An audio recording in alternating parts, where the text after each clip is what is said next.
They say when life gives you lemons, just make a hair paste. Oh, well, maybe that's just me. Flipped, part 1.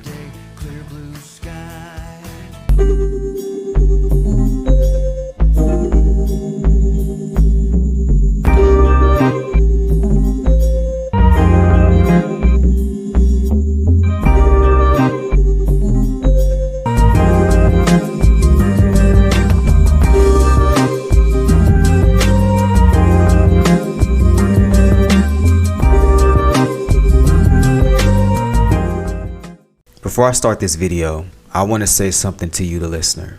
Sometimes life presents us with challenges, and it seems like, we can't find our way out of those challenges sometimes. But I'm here to tell you that when you keep disciplined, when you put your best foot forward, and when you refuse to give up, when you refuse to be defeated or refuse to lose, then life opens up. So before I give you these 21 observations, I want to say that to you. So whatever you're going through, whatever path is in front of you that seems to be hard, that seems to be impossible, take it from me. You can do this. This video will be split between 3 equal parts, 7 observations each, so I can really take my time and get into a few of them, okay? So without further ado, let's get started. 1. What we call hair loss, it is closer to a scalp tissue problem than a hair problem. And I can't say this enough. When I began starting out, I always focused on reactivation, as a matter of fact, or the anagen stage. As a matter of fact, my first product was called Follicle Reactivate, that it is on the page now, the Back to the Barber website. When it comes to hair loss, it is a circulation problem, but it's not that the circulation stopped or something is inhibiting the circulation flow. So when you inhibit the inhibitor, you'll find that the circulation comes back by itself. So what we call hair loss is identification. It is the visual of what we see, but the truth of the matter is you have a scalp tissue problem. Observation number 2. Hair loss is not about DHT sensitivity. It is about your scalp degradation threshold being surpassed. What do I mean by threshold being surpassed? This means that certain individuals can have more DHT within their scalp, within their bodies, and it does them just fine. Just like certain women can have a lot of estrogen, no issues. But other women could have too much estrogen and they begin to have issues. Now, all humans will share similar traits where when anything goes way beyond what it's supposed to be, we start having problems. But when it comes to DHT, you're going to find that it's not just about some sensitivity. It's really about your scalp has got to the point where it's so degraded that the threshold for your scalp is so degraded that you begin to lose hair. If your neighbor had the same conditions of the scalp with different DNA, you will find that he probably would never even experience hair loss. Observation number 3. Androgenic alopecia isn't a root cause. It is a label for multiple underlying scalp failures. And this is very true. And this is why some of the most brilliant minds in the world hasn't yet figured out how to solve it, or the companies that benefit from hair loss and then their products, they haven't quite got the right products. This is because what you're going to find is it's not one problem.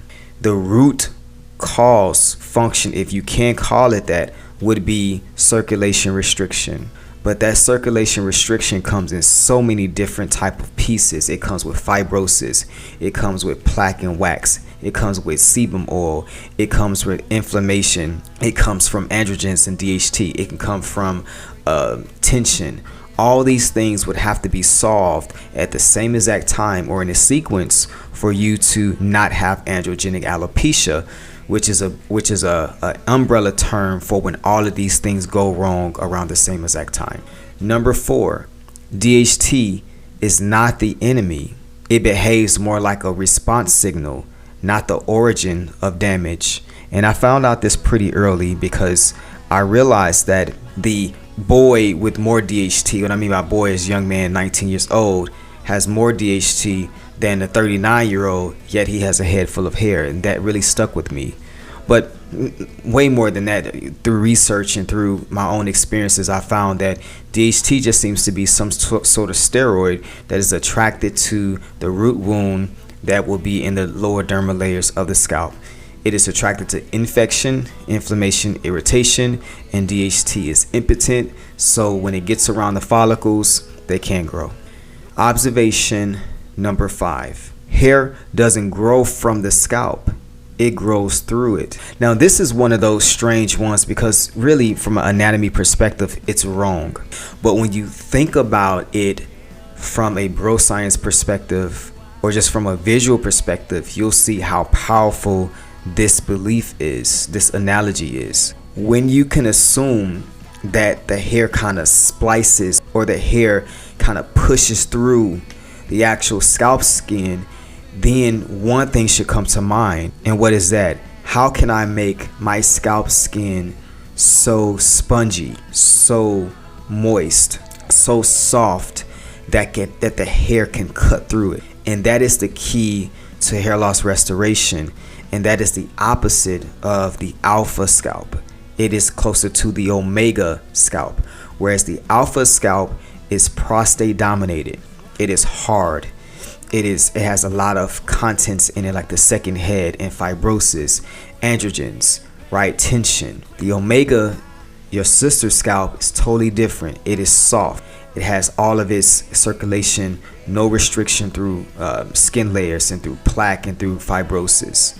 So when you can imagine that your hair is trying to push through your scalp skin, then it becomes obvious what you need to do in order to make your hair better, make your hair thicker, to make it grow better, and for it to actually grow in the places that are bald.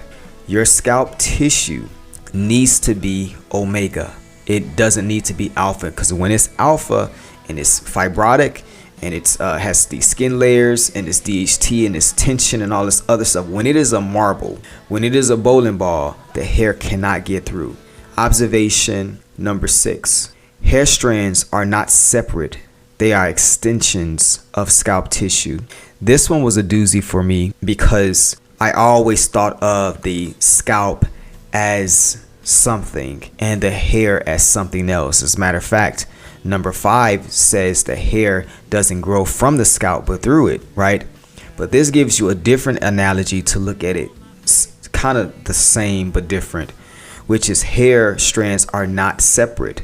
They are extensions of the scalp tissue. The way to look at this is, if your scalp tissue is struggling with circulation, then it cannot produce its hairs. And I view follicles as feminine, as like pregnant women, in the terminal hairs as they are children, right? So the point I'm making is, if your scalp circulation and its texture is alpha, if it is not ideal for hair growth, then the hair will not grow. If you can have great scalp, then you can have great hair. If you have bad scalp tissue, then you will have bad hair. Observation number 7. Follicles aren't just producers. They behave like living structures holding potential, like pregnant with terminal hairs, as I stated earlier. So the irony about this is the androgens, the male sex hormone, seems to turn off or telegenize the actual follicle.